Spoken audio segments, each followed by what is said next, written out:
commissioners, and all those present. My name is Hilda Karua, and I represent the Human Rights Development Initiative. I'm a lawyer based at the Legal Aid Clinic at the University of Malawi.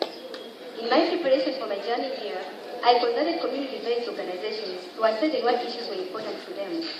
Today, I will present the outcome of that process and suggest how this working group on socioeconomic rights can assist the people in Malawi.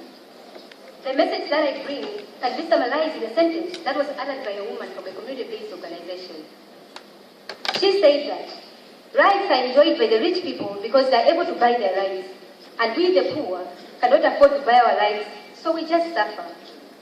Let me explain, Madam Chairperson. Malawi has a food subsidy program that aims at assisting the poor people with food items. However, the distribution of the food is left at the domain of the traditional leaders. What happens in practice is that the food items are never given to the intended beneficiaries.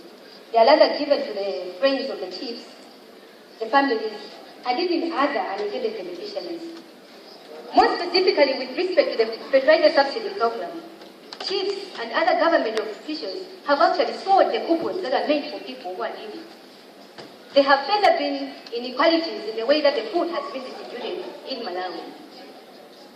People were very happy with the government's effort in trying to realize the right to food, but gravely disappointed in the manner the food subsidy program was being implemented.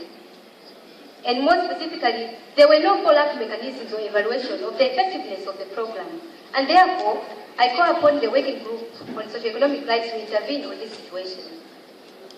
Moving on to the problem of resources, my colleagues have already talked about issues of illicit flight of capital and tax havens. Within the context of economic, social, and cultural rights, we are all aware that the obligations of the state are subject to the extent of their available resources. But how do we define and determine what is the state's maximum available resources? Should we compare what the government is spending on socioeconomic rights against other spending? Or further, should we compare what the country is spending against another country?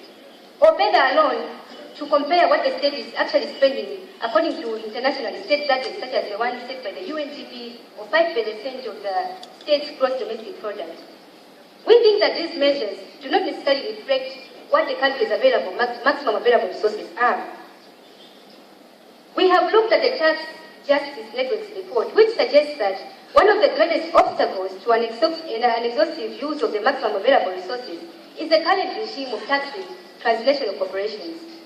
They cite transfer mispricing, tax havens, and shadow finance centers as amongst the obstacles that governments experience in raising the maximum available resources at the international level. Within this context, we asked the working group on socioeconomic rights to develop a guideline for state parties to report on the problems they encounter to raise the maximum available resources as required by the International Covenant on Economic, Social, and Cultural Rights, and furthermore, to state what problems they are encountering in accessing the resources, and finally, to analyze the human rights impact of their fiscal and tax policies and laws. It is in that regard that I finally conclude by asking the working group and the commissioners responsible for Malawi to engage with the government in respect to the food subsidy program, and also to ensure that they align the available resources by reviewing their tax laws so that resources are channeled towards the fulfillment of socioeconomic rights. Thank you, Madam Chairperson.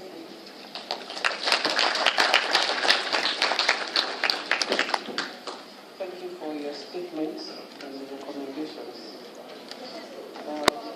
Is the representative of the International Institute for Child Protection